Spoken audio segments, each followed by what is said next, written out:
I always liked the iconic phrase, "the shadow knows." This phrase was first used in a radio mystery program way back in 1930. Well, this video is not about a radio mystery program, but it is about a shadow and the mystery it conceals. The shadow I'm specifically talking about was found using Google Earth. This dark feature is on a very remote and densely forested hill. Now, this dark spot could be evidence of a cave, or who knows what.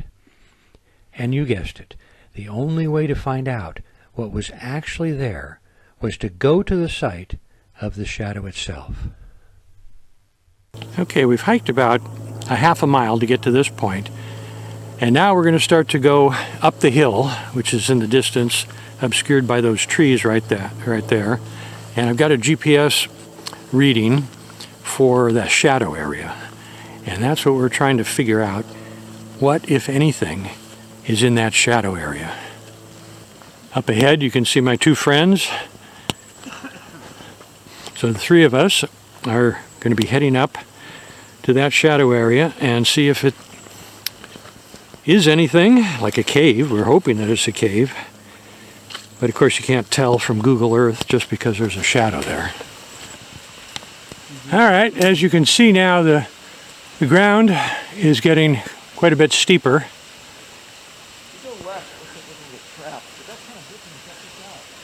Here's the scenery down below from where we were before, and you can see it's quite overgrown. All right, I don't know if you can tell, but we come upon a miner's ditch right here. We're going to be walking down this miner's ditch because it looks like it's going to take us right where we want to go. And this miner's ditch was used to convey water from a higher altitude down to where they were doing the mining and needed extra water to wash their gravels and do the gold mining. So we'll follow this for a little while and see where it leads, because it's headed right in the direction of the GPS coordinates for the shadow. Well, we're very close to the shadow area now. Oh, as a matter of fact, that beep right there was my GPS indicating that we were right there. And my friends are up ahead. You can sort of hear their voices. They're echoing, and that probably means that there's some sort of a cave ahead, or at least the voices are bouncing off the walls of these big rock overhangs.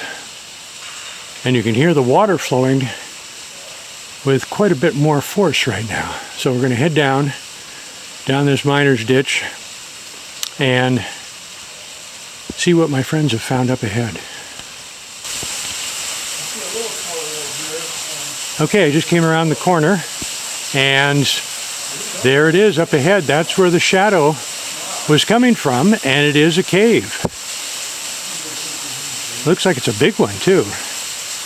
I can hear the voices of my friends up there. It looks like they found something for sure, in addition to just being a cave. So I'm taking a look at the inside of what is a cave, or actually a more accurate description would be a rock shelter, because what we have is a very large rock overhang.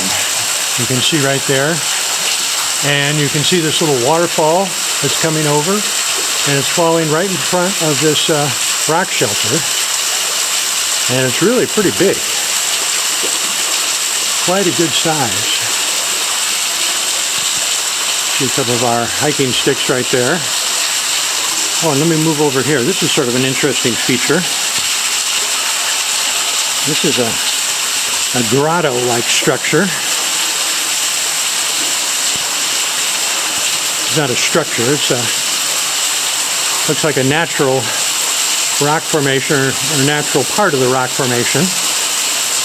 And water, you can see how wet it is in there. There's actually some water seeping down in there, and that is what allows those plants to grow.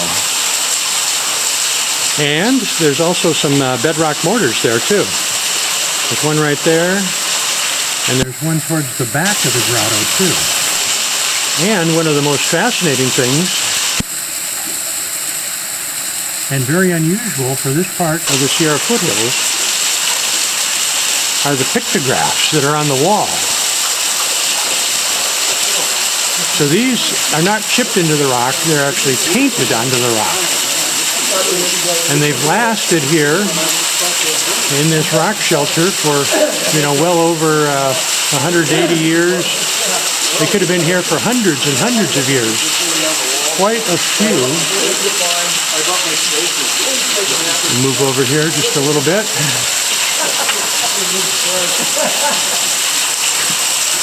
Taking a look at the different designs here. Some of these designs, you can't tell what they're supposed to be or what meaning they had for the Native Americans who made these. There's some up there. That's a pretty good one right there.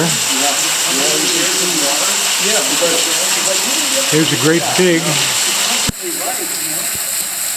snake-like design, although it's probably not a snake. My guess is that would represent the river, the Mokelumne River, which isn't far away. Here's a good view of the waterfall as it comes off the top of the rock shelter. And you can see the sun is hitting the top of the rock shelter as I scan down.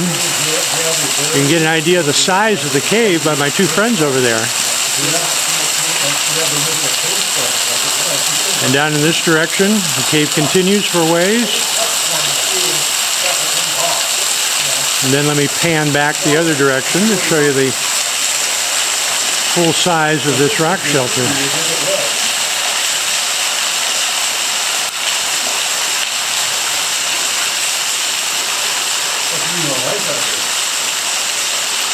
It goes for quite a ways. All right, I'm standing in the cave again, and one of the unique features here is this miner's ditch that was used to convey water. And we use this ditch to follow for at least part of our journey to get to this cave. And the interesting thing is that back in the probably late 1800s, they dug this ditch, and it went right through the Native American site that we're at now. And the dirt from this ditch is up in this mound right here. So there's a mound of dirt, and no telling what sort of artifacts were destroyed. Native American artifacts could very likely have been destroyed when they dug this ditch to convey the water. So here's another feature that's in the cave, and you can see these holes. We've cleaned these out a little bit so they can be more easily seen. And this is proof that Native Americans lived, or at least worked, in these caves. And the work they would have done, the women would have done, is put acorns in these holes, and then with a stone pestle, crush them. And they would use this as one of their staple foods. So there's quite a few bedrock mortars in this cave. 27, as a matter of fact. We ended up counting them, of course. And that's really pretty unusual. That's the most I've ever found in any Native American cave. Another thing that shows evidence of occupation is the ceiling of this rock overhang right here. You can see how it's black as opposed to the color of the rock over here. And this shows the smoke and soot and everything that occurred over time as people were building fires. So there's quite an accumulation of smoke, residue of smoke on the inside of the cave here.